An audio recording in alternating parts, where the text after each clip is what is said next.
What are you doing in my chair? We beat the crap out of you. This is my show now. Oh, alright, man. Have fun with that. Hey, seriously? Just like that? Oh, bro, I'm not worried about it. You'll quit within a week. Why are you letting it go so easily? 'Cause you're cursed. We're not cursed. Just a rough decade. The reason I can make my show is because I have faith that the Bruins will win something in the future. Whether it be soon or down the road.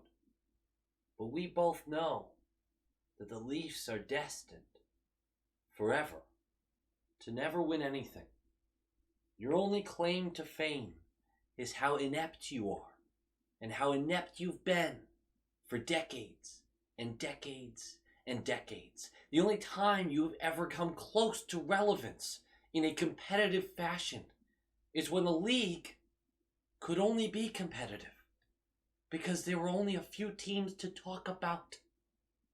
You have never been, nor will you ever be, important in any way, shape, or form.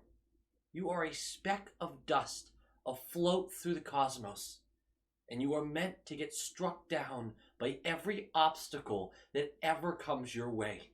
Jesus. You will snatch defeat from the jaws of victory after every opportunity. You will find a way to lose the most winnable games, the most winnable series, every single time. That is who you are, and you will never escape that. And you need to come to terms with that. So yeah, I don't think that I have to worry about you stealing my job, because you don't want to talk about this team that much. Have you been just waiting to say this to me at any opportunity? But yeah, I was either going to say it to you or Vancouver. Dude, what the f***? Low quality fans of a high quality Bruins team! This video is not gonna do well. It's not.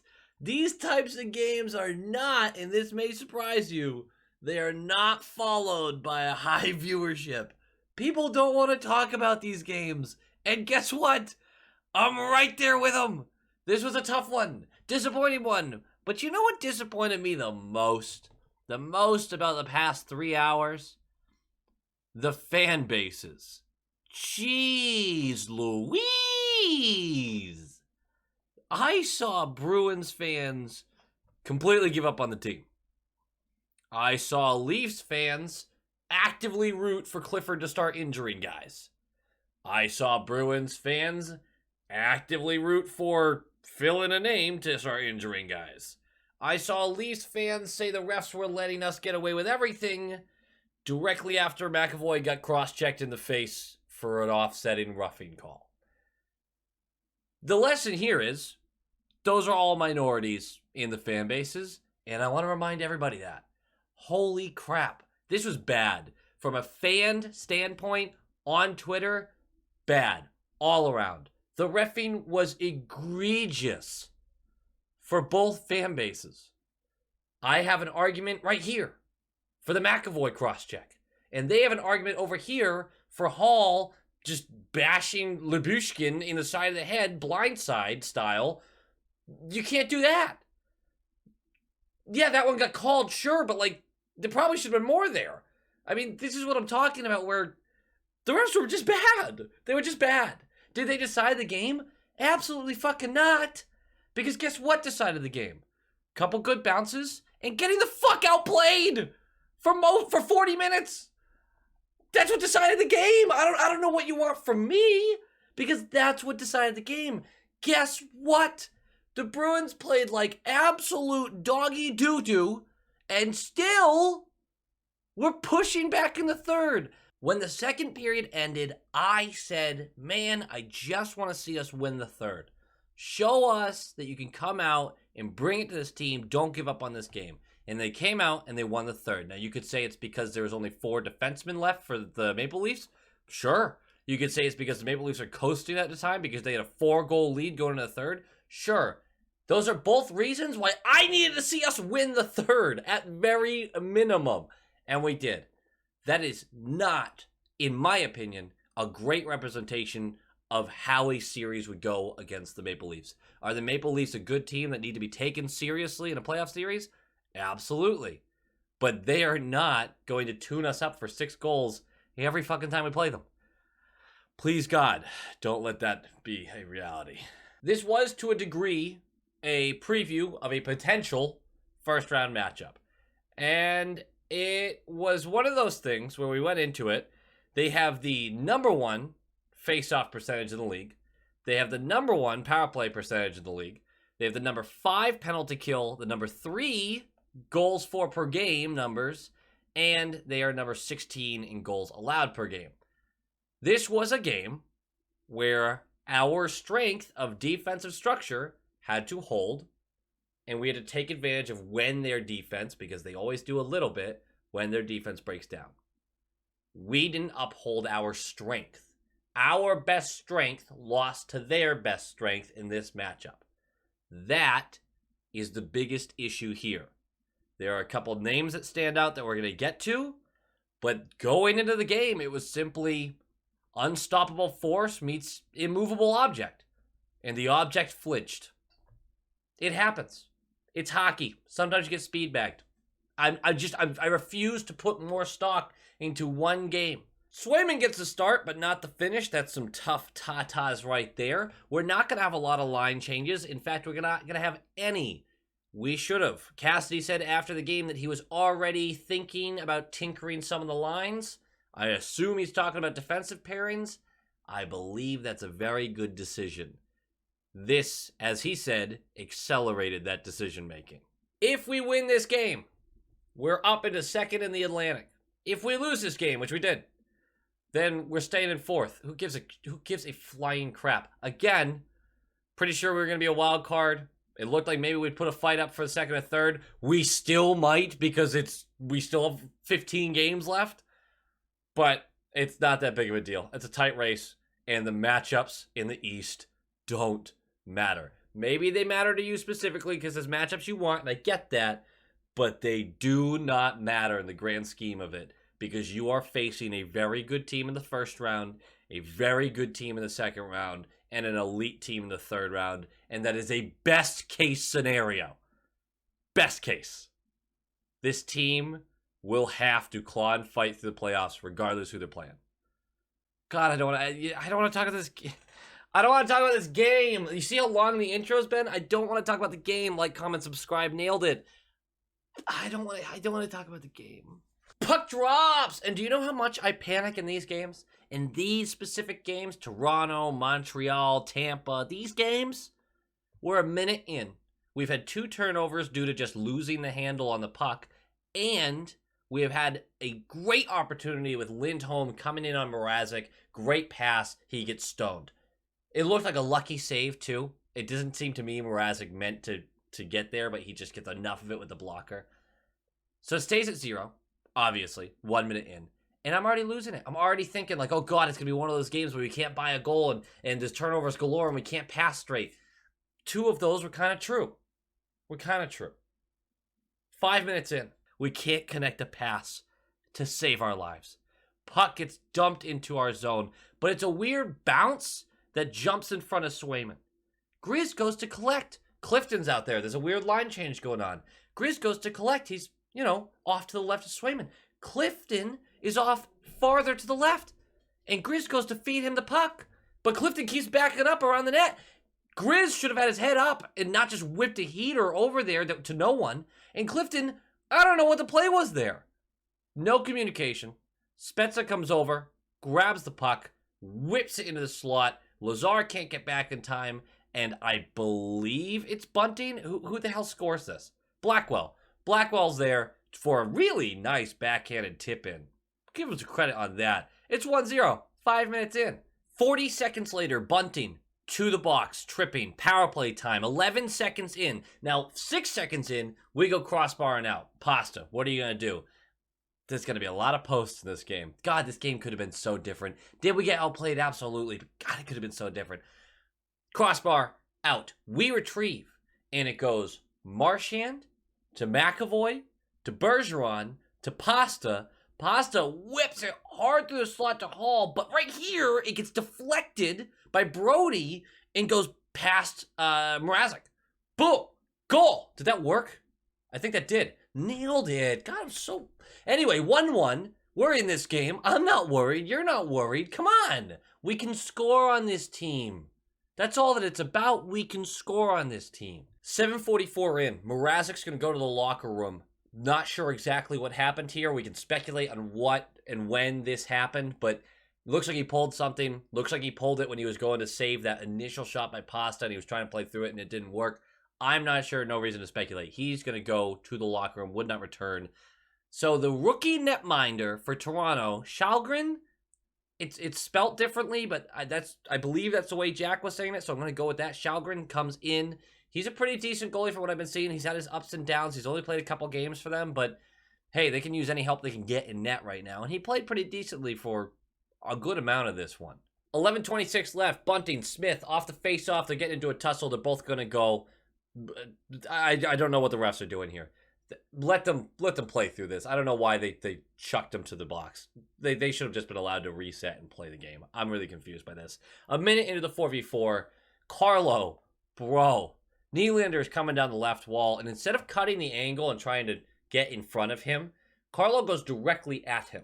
And Nylander, who's a lot faster than Carlo, most players are, just goes right around him and goes right in on net. And he tries to wrong foot Swayman, gets in front of him, tries to go back the other way, misses. Okay, so it's going to go behind the net. Now Carlo reacts to that and tries to jump toward it, and Tavares beats him to it and flips the puck up.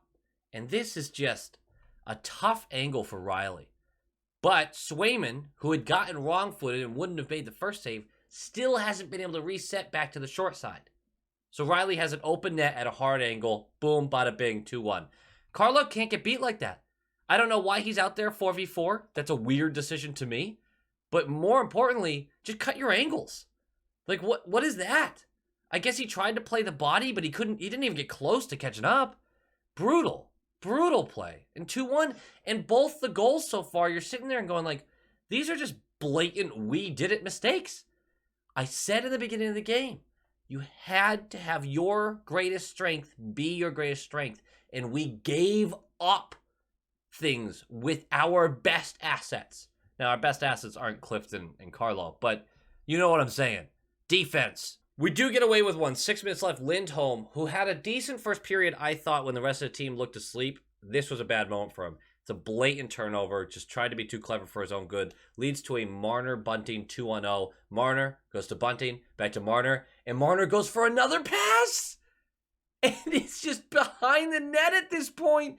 2-0. It's 46 goals, 47 goals scored between those two players. Neither of them shoot. Crazy. So we get away with one. Well, we're not going to get away with it the whole period.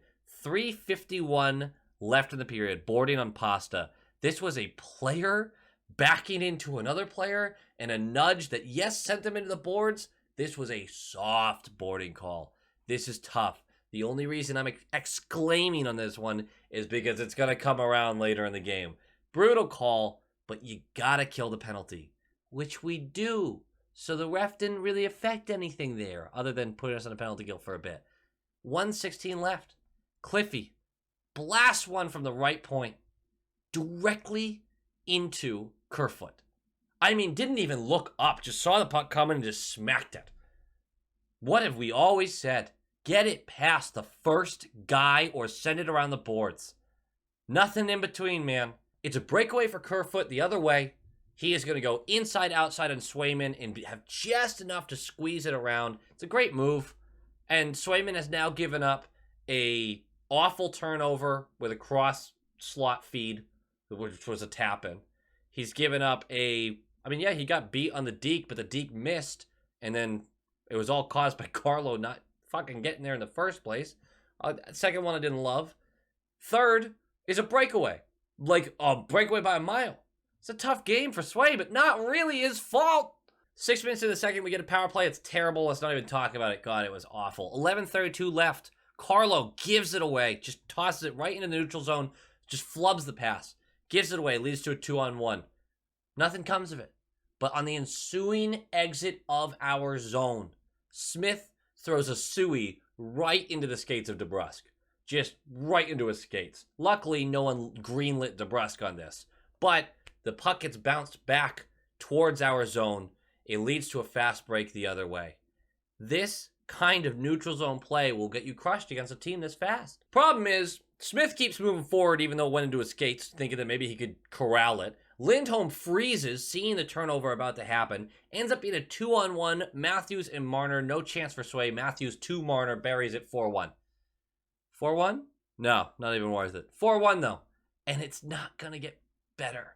7 minutes left. Tough moment for Hall. Not our Hall. Hall, I don't know how to say his name. It's Holl. Young defenseman for the Toronto Maple Leafs. He takes a puck to the face. He is bleeding everywhere. What's even worse about this is he was hooking Coyle right before, so the ref raises his arm to call that. Now, they called Coyle for holding the stick as well.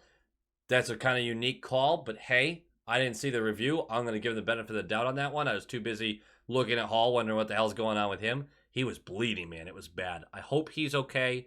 This is a tough, I saw a lot of Leafs fans upset about this. Just because he got injured in the play, the penalty still stands.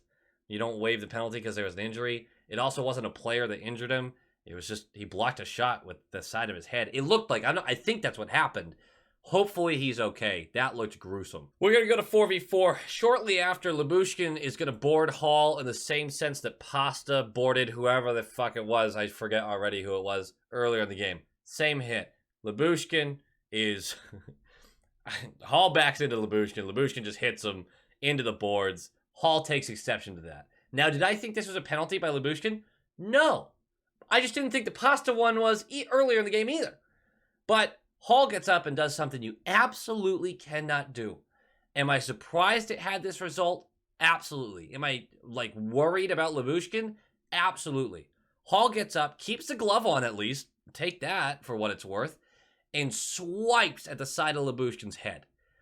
Initially, I thought he was going to grab the collar, but it kind of looked like he just clocked him in the side of the head with a glove on smack, punch. I don't even know what you'd call it. Things happen fast. You can't do it. I don't care what the circumstances are. Should Lyubushkin have hit you from behind and then started skating away with his back turned? No. Should you have gotten up and smacked him in the blind side? Absolutely not. You can't excuse that. If you're going to sit there, I would crucify an opposing player for doing that. You cannot accept that kind of play. You know if Tom Wilson did that, you'd say classic Tom Wilson. If that's your bar, then you know that he did something wrong. I did not like this play by Hall. Of course, I'm hoping there's no suspension with this, but there's probably at least a fine, right?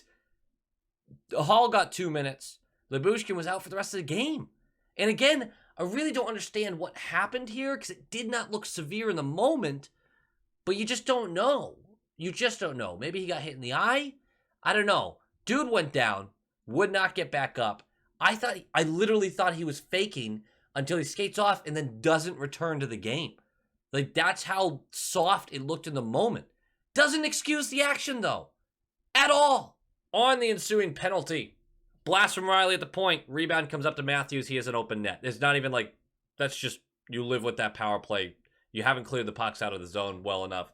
That's fine, but that's a goal. 5-1. Brutal. 47 seconds later. Yeah.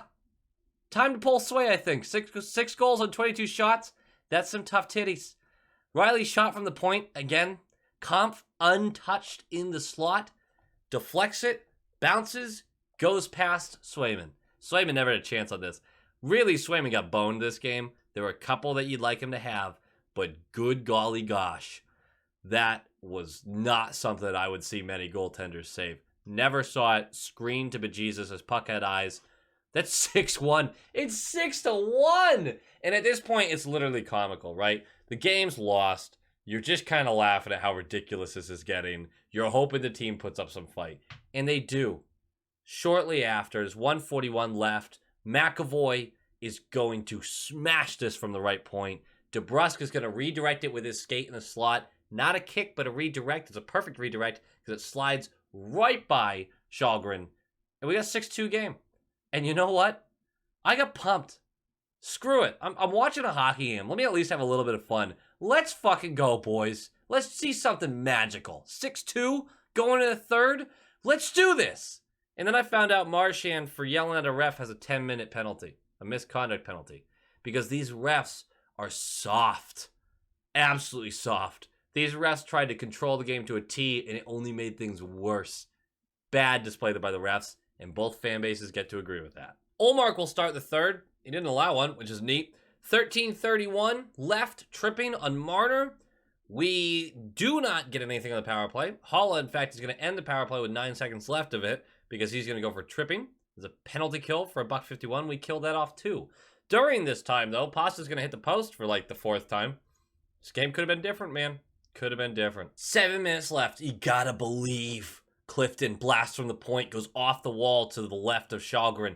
Lazar is there, collects it, and just kind of curves the bullet past Shalgren. I'm not really sure how this got in, but it bounces around, gets by him at 6-3. You gotta believe, right? We can do this, right? Shortly after, Taylor Hall blitzes the right side of the net, goes right in on Shalgren, goes outside, inside 5-hole. Goal! It's 6-4! There's a few minutes left. Let's see if we can do this, but it gets stopped. Waved off. Ref review. I have no idea why this was waved off in the first place, and they doubled down by saying no goal when we had a challenge. I know there's contact in the blue paint there. The puck's already through his legs. Like, that was just a weird... That was a weird moment where the refs... You sat there and went like, wait, are the refs actually trying to just avoid, like, you know, Boston making a push here? This is ridiculous. It was such a weird wave off of a goal. Strange. Strange. But hey, 6-4. We fought for it. We end up losing 6-4. Game notes. Clifton is out next game. 100%. Was this the worst game he's played in the past few weeks? Absolutely. He hasn't been this bad in a while. But it was easily bad enough for Riley to be like, okay, guys. I mean, I wasn't playing that poorly to be held out for a couple weeks now. Let me get back in. He'll be going back in. I'd expect to see Lindholm next to Carlo next game. And I expect to see Grizz back up with Mac. And then maybe a Forbort-Riley pairing. That's what my guess is. I do not think you're breaking up the third line. I do not think you're breaking up the top line. I do not think you're breaking up the second line. I would not be overly surprised to see the fourth get shuffled, even though they were good in this game. I just don't see a point in breaking up the top 9 right now, even though, yeah, it was a tough game for him, but I don't think this team is that fragile that one game is like, gotta shake it all up now. After a couple of months of fluidity with that. Fluidity? No.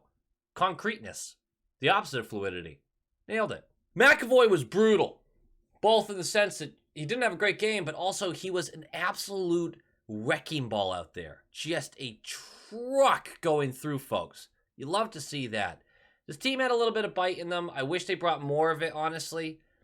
This wasn't a, hey, man, I wish we put Josh Brown in because I didn't think this game was going to be won off of fighting. But this team was bullying us through the first period and a half. Not so much physically, just on the scoreboard. And I would have liked to see them just go, you know, fuck it. Let's just hit everybody. You know? And that's just kind of a Neanderthal brain moment for me, but I'm going to go with it. All right, guys, it does it for me. Like, comment, subscribe. I still love this team. I still feel really good about this team.